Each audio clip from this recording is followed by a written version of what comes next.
হরি বল, হরে কৃষ্ণা। সকলের চরণে প্রণাম আর অনেক অনেক ভালোবাসা। হ্যাপি সরস্বতী পুজো সকলকে। আশা করি সকলে খুব সুন্দরভাবে সরস্বতী পুজো কাটিয়েছেন সারাদিন। আমরাও খুব সুন্দরভাবে সময় কাটালাম। তাই আজকে সারাদিন কী কী করলাম সবাইকে সেটা তুলে ধরছি। দেখো বাড়িতে কত সুন্দর কাগজ ফুলের গাছটা হয়েছে, অনেক বড় হয়ে গেছে। এখন মন্দিরটাকে খুব সুন্দর করে সাজিয়েছি, সাজিয়ে গুছিয়ে নিয়েছি, সব রেডি। এবার ঠাকুরমশাই আসলে আমাদের সব হয়ে যাবে। হ্যাঁ, তো সমস্ত কিছু দিয়ে বিদ্যার দেবীকে সব কিছু দিয়ে সাজানো হয়েছে। আর এখন যেহেতু ঘটের রাখার প্রস্তুতি চলছিল, সেগুলো সব রেডি করে নিচ্ছিলাম।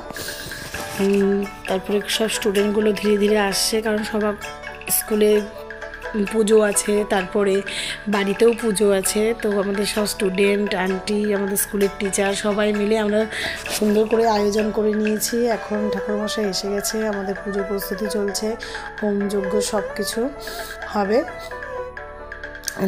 তো আমাদের খুব আনন্দ হয়ে করেছি সারাটা দিন ধরে। বাড়ির পুজো ছিল, তারপরে প্রসাদ বিতরণ করে আমরা চলে গেছিলাম গোপাল আর আমি মিলে গোপালের স্কুলে। তো ওখানে গিয়েও অনেক আনন্দ করেছি আমরা। তো আশা করি তোমরাও সবাই খুব সুন্দর করে সময় কাটিয়েছো। তো আমাদের তো পুজোটা খুব ভালো কাটলো, আর আশা করি তোমাদেরও পুজো খুব সুন্দরভাবে কেটেছে।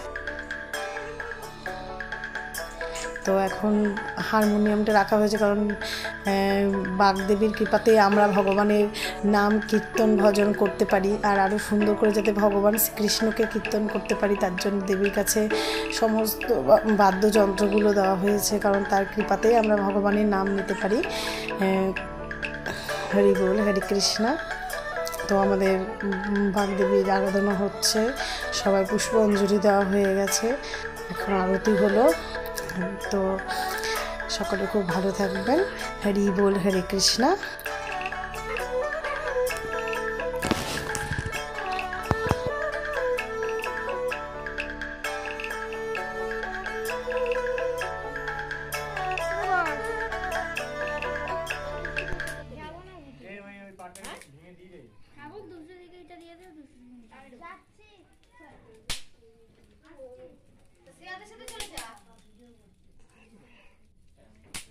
হ্যাঁ, আসার সময় চলে আসবি।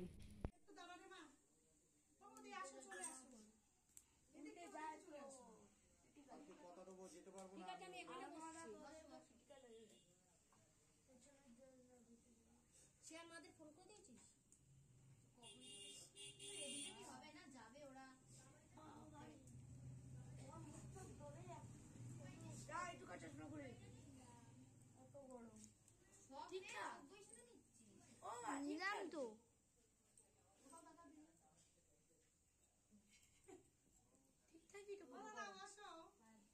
কি করবো? আমাকে নিয়ে না পাশ থেকে।